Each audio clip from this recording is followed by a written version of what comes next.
Hello.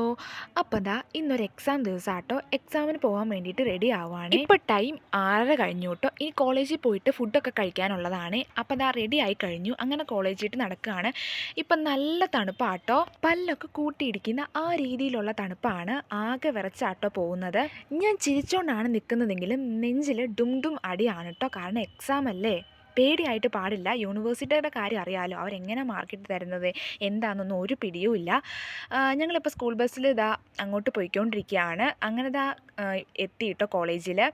Sorry, school bus അല്ലാതെ college ബസ്സാണ്. ഞങ്ങൾ എക്സാം എഴുതിക്കുന്ന കോളേജ് കാണാൻ അടിപൊളിയായിട്ട് എന്ത് രസമാണെന്നറിയാവോ. അങ്ങനെ എക്സാമൊക്കെ കഴിഞ്ഞ് ഞങ്ങൾ ഇപ്പോഴാണ് പുറത്തിറങ്ങിയത്. അകത്ത് ഫോണൊന്നും യൂസ് ആക്കാനുള്ള പെർമിഷൻ ഇല്ല. അതുകൊണ്ട് അവിടുത്തെ ഫുട്ടേജൊന്നും എടുക്കാൻ കേട്ടോ. ഞങ്ങളിതാ വന്നപ്പോൾ ഒരു കുരങ്ങനെ ഇരിക്കുന്നുണ്ട് കേട്ടോ. പാവം തോന്നി കണ്ടപ്പോൾ. അതിനെന്തോ പറ്റിയിട്ടുണ്ട്. ആകെ ദേഹമൊക്കെ മുറിഞ്ഞിരിക്കുകയായിരുന്നു. പിന്നെ അതാ ഞങ്ങൾ കുറച്ച് വെള്ളമൊക്കെ കൊടുത്തു. അപ്പോഴതൊന്ന് ശരിയായത്. പിന്നെ എക്സാമിനെക്കുറിച്ച് പറയുകയാണെങ്കിൽ കുഴപ്പമില്ലായിരുന്നു എന്ന് പറയാം. അത്ര എളുപ്പമൊന്നും ആയിരുന്നില്ല. അതെൻ്റെ മോൻ കാണുമ്പോൾ തന്നെ അറിയാമല്ലോ. കുഴപ്പമില്ലായിരുന്നു. പിന്നെ അത് എല്ലാവരും ഇപ്പോൾ ചിരിച്ചുകൊണ്ടൊക്കെ ഇരിപ്പുണ്ട്. എന്താവോ എന്തോ അറിയത്തില്ല. ഇത് ഞങ്ങളുടെ ഫസ്റ്റത്തെ എക്സാമാണ്. ഇന്ന് നാളെ ഒരു എക്സാം കൂടി ഉണ്ട് കേട്ടോ. അതുകൂടെ കഴിഞ്ഞാലേ സമാധാനമാവും. ഇനി ഇതാ ഫുഡ് കഴിക്കാൻ പോവാം കേട്ടോ. ഫുഡൊക്കെ തീർന്നിട്ടുണ്ട്. ഫുഡ് കഴിച്ചിട്ട് ഇതാ ഹോസ്റ്റലിലേക്ക് പോവാണ്. അപ്പം അടുത്തൊരു വീഡിയോയ്ക്ക് വേണ്ടി വെയിറ്റ് ചെയ്യൂ. ബൈ.